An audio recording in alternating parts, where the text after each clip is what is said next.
This is TWiT.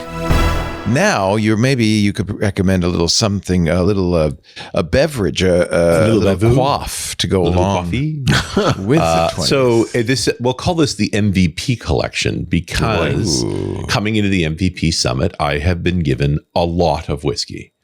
6 or 7 bottles. Is this a tribute thing? What happens there? I don't know. I think people listen to the show. They really like the whiskey bit. And so knowing they were going to see me at the MVP summit, they literally asked, can I bring you a bottle? Oh, you are sure. That's awesome. So this is one of them. This comes from my friend Charlotte. She prefers to be called Lottie. And it's called the Heart Cut. And now Lottie's not a whiskey expert, but her brother is in an adjacent business in London. And so wanting to get me something unusual, he achieved that with the Heart Cut.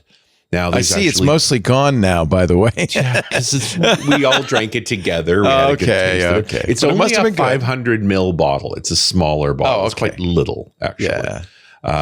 Sure. It's the bottles that got small. I understand. Yeah. This comes from a distillery called the East London Liquor Company. So this is in the East End of London, which is literally an area defined almost 2,000 years ago as the east side outside the Roman walls around Londinium. Oh my God. Wow. And today the eastern edge of that was further changed when at 1066 in the Battle of Hastings, and then the White Tower gets built, which now known as the London Tower, is now that east edge of that wall.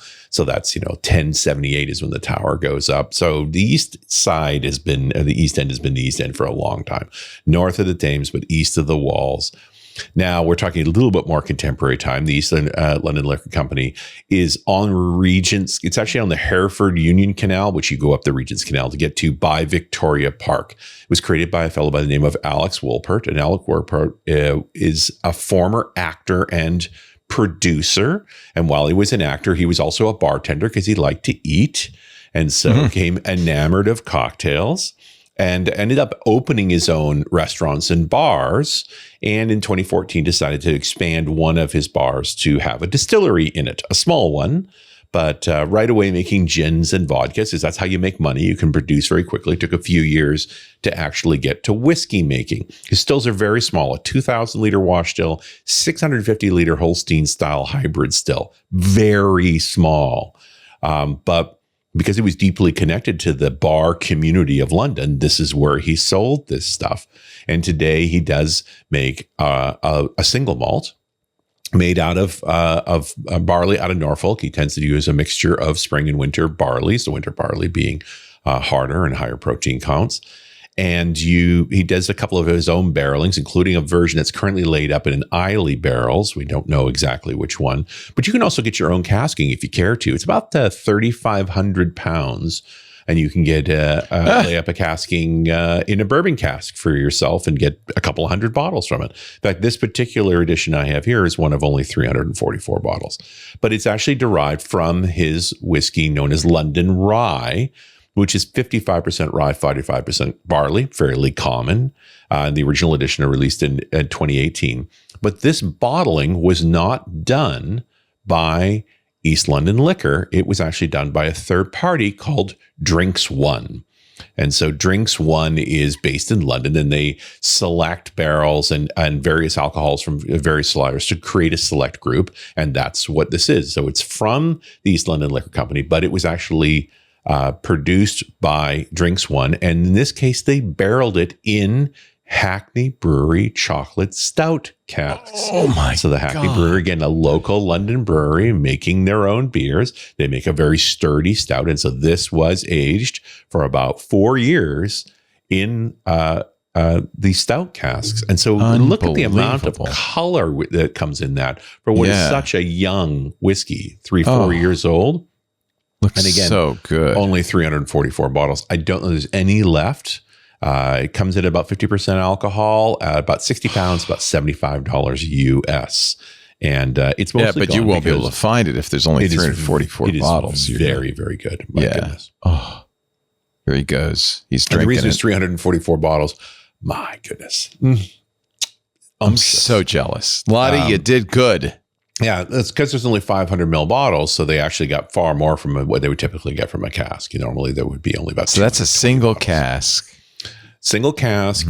Bare. Does it taste like rye whiskey at all, or did it definitely has that rye spice to it, the bang of being rye forward, and then but it's got that chocolatey, like literally makes your mouth salivate of a stout.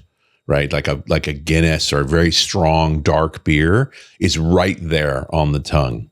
So you're a little confused because you thought you were drinking whiskey, and yet you still kind of got that creamy, rich feel from the beer. I'm always confused. That makes sense to me. Yeah, but it's delightful. And so when it was brought to me, when they Lottie and a few of our other friends came up and stayed at the boathouse before we all went down to the MVP Summit together, so we drank this together, and I thought I'd save a little for you all, but just sitting off frame here are some of the other whiskeys. Like this is a Tasmanian. This one's a Hawaiian. Who knew? So I'm researching them now for later editions, and in the summit was very, very good to me. You can't buy it in the U.S. I'm trying to buy it. Yeah, I think we might have to take a trip to London, see if we could still score one. You can go on the website, but it won't let me buy it. They're not going to deliver to the US. Yeah. Yeah, I think they're not alone anymore. Nope. We feel alone. I feel alone. We've Brexited. We Brexited the world. We Brexited the world. Oh, boy. Wow, that really, you made my mouth water. That looks really That's good. That's happening to me too, and I had a taste. Yeah, wow, very nice. Nice job, Lottie, and all the others. Lottie knocked out. I'm going to call everyone out. The one I did a couple of weeks ago, the Kempish Vuur was that's the Belgian peated that I talked about a couple of weeks ago. That was from my friend Hannes, who was also up here, which is why I did that one early. But the other two that I'm going to talk about will have come from the MVP Summit. So we'll definitely call gifts for the MVP Summit. Yeah, it's a new series we're going to start on YouTube. Yeah, a couple of the others were ones I've already talked about in the past, like the Kavalan, which is the Taiwanese. I got a fresh bottle of that, and those are always welcome too.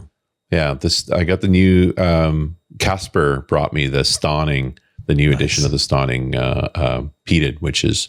I haven't opened yet, but I know it's going to be great. But we've already talked about Stauning before. Don't feel you have to be original, but if you are, well, I figure I'm not always original, but when I am, I figure once we get through all of them, then I'll go back and do different editions of the first ones. So. That's who Richard is, the most interesting man in the world. That's who he is.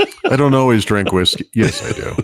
I pretty much always drink whiskey, and I usually a different one each time. There's like 5 of them sitting on the desk right now. Unbelievable. So. Gifts are welcome. Please feel free. And we'll be put to work. Yes, most importantly.